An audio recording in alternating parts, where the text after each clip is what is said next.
হরে Krishna. Mayapur Nitai Gour kitchen থেকে সবাইকে স্বাগতম। আপনাদের সাথে আছি আমি জয়প্রিয়া সখী দেবী দাসী। আজকে আবার চলে এসলাম আপনাদের সাথে নতুন আরেকটা রেসিপি নিয়ে।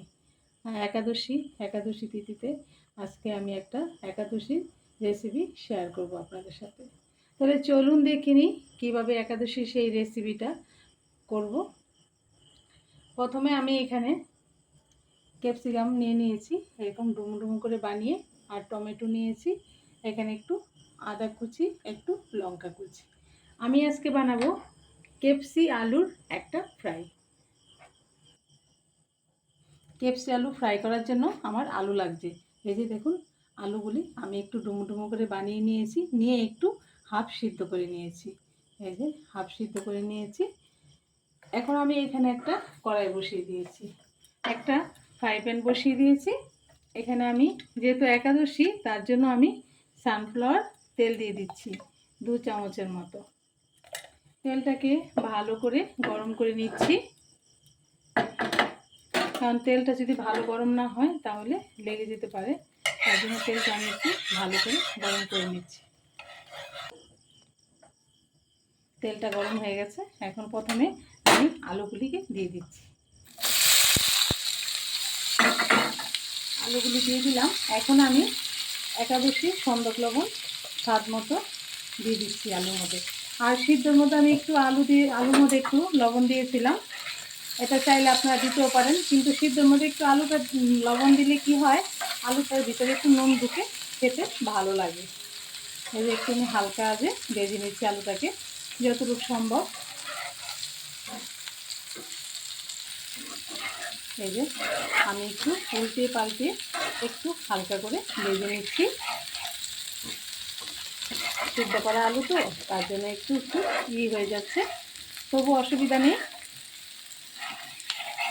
এই যে আমি আর বেশিক্ষণ ভাজবো না, একটু হালকা ভাজা হয়েছে। এখন এটা আমি নামিয়ে দিচ্ছি। একটা বাটিতে আমি তুলে নিচ্ছি আলুটাকে।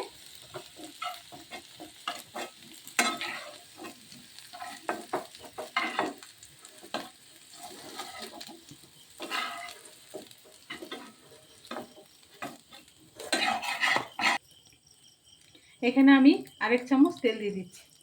আর তেল দেবো না, কারণ আলুর মধ্যে অনেকটাই তেল আছে, তার জন্য আমি 1 চামচই তেল দিলাম।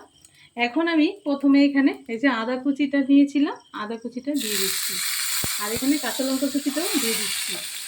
এখন এটা আমি ভালো করে একটু ভেজে নিচ্ছি, একটু লালচে করে ভেজে নেবে। আদা আর লঙ্কাটা ভালো করে ভাজা হলে খুব সুন্দর একটা গন্ধ বের হবে। তখন ওই গন্ধটা বেরোলে তখন যদি আমি রান্নাটা করি তখন বেশি টেস্ট হবে রান্নাটা। আর এই একাদশী দিন অনেক সময় বাচ্চারা পেঁপে কাঁচকলা সবসময় খেতে চায় না, তখন যদি আমরা একটু ভ্যারাইটিসভাবে একটু অন্য আলাদা রকম রান্না করে দিই, তখন বাচ্চারা খুব সুন্দরভাবে প্রসাদটা খেয়ে নেয়। এখন আমি এখানে এই যে ক্যাপসিকাম বানিয়ে রেখেছি, ক্যাপসিকাম দিয়ে দিচ্ছি। ক্যাপসিকামটা একটু আমি সামান্য একটু সন্দক লবণ দিয়ে দিচ্ছি। ক্যাপসিকামটাকে একটু হালকা করে ভেজে নিচ্ছি। ক্যাপসিকামটা নেড়ে চেড়ে আমি একটু 1 মিনিটের জন্য একটু ঢাকা দিয়ে দিচ্ছি, আর গ্যাসের আঁচটা একটু কমিয়ে দিয়েছি। এই যে 1 মিনিট পর আমি ঢাকনাটা খুলে দিলাম। দেখুন ক্যাপসিকামগুলি সুন্দর ভাজা ভাজা হয়ে গেছে। এখন আমি এখানে টমেটো বানিয়ে রেখেছি, টমেটোগুলো দিয়ে দিচ্ছি। টমেটোগুলো দিয়ে আমি একটু ভালো করে নেড়ে চেড়ে নিচ্ছি। এখন একটু আমি ভালো করে ভাজা ভাজা করে নিচ্ছি। টমেটোটা দিয়েছি, এখন আমি 1 মিনিটের জন্য আবার একটু ঢাকা দিয়ে দিচ্ছি। ঢাকনাটা আবারও খুলে দিচ্ছি। এই যে এখন টমেটোটা এগুলো একটু মজে গেছে, আমি আবার একটু ভাজা ভাজা করে নিচ্ছি। এখন এখানে আমি এই যে ভাজা আলুটা দিয়ে দিচ্ছি। ঘরে থাকা উপকরণ দিয়ে একাদশী দিনও কি সুন্দর বাচ্চাদের মুখরোচক খাবার বানিয়ে দেওয়া যায়। আপনারা একাদশী ব্রত করবেন আর ভগবানকে এরকম নতুন নতুন আইটেমগুলি রান্না করে ভোগ লাগাবেন, আর বাচ্চাদেরকে প্রসাদ খেতে দেবেন, তারাও খুশি হয়ে একাদশী করতে চাইবে।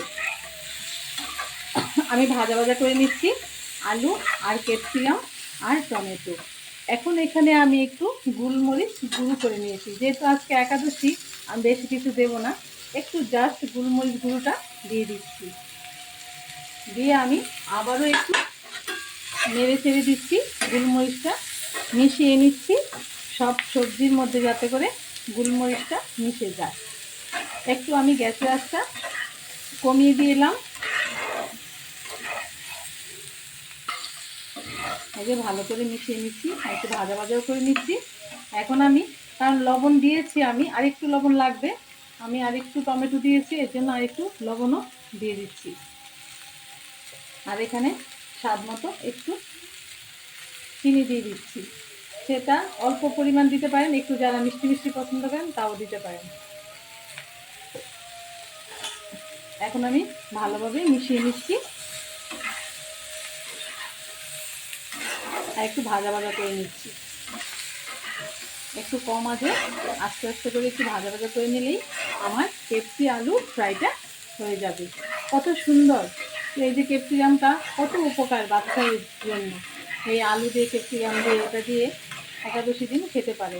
একাদশী ছাড়াও আপনারা চাইলে এটা লুচি পরোটার সাথে করে দিতে পারেন। দেখুন প্রায় হয়ে গেছে, আমি একটু ঘুরিয়ে ফিরিয়ে একটু ভাজা ভাজা করে নিচ্ছি। আমি সব মশলা আর আলু ক্যাপসিকাম টমেটো যাতে সব কিছুর সাথে মিশে যায় তার জন্য আমি 1 মিনিটের জন্য আবার একটু ঢাকা দিয়ে রাখলাম। ঢাকনাটা খুলে দিলাম। এই যে পুরো কমপ্লিট হয়ে গেছে আমার আলু ক্যাপসি ফ্রাই। এখন আমি নামিয়ে দেবো। এই যে কি সুন্দর ঝরঝরা আছে। এখন আমি একটা প্লেট নিয়ে ভোগের জন্য এখন আমি নামিয়ে দিচ্ছি। এটা ঠান্ডা করে ভগবানকে, আমার বৌনিটাকে আমি ভোগ লাগিয়ে দেবো। দেখুন কি সুন্দর রেডি হয়ে গেল, একদম চটপটে, মানে একদম অল্প সময়ের মধ্যে খুব সুন্দরভাবে হয়ে গেল। আর আমার রান্নাগুলি যদি ভালো লাগে তাহলে রান্নার চ্যানেলটাকে লাইক শেয়ার সাবস্ক্রাইব করে দেবেন। আর যারা সাবস্ক্রাইব করেছেন তাদের অসংখ্য ধন্যবাদ, আর যারা করেননি অবশ্যই করে দেবেন। সবাই ভালো থাকবেন, সুস্থ থাকবেন। আবার দেখা হচ্ছে পরের ভিডিওতে। হরে কৃষ্ণ। এবার আমার গণিতে একটু দর্শন করে নিন। সবাই ভালো থাকবেন।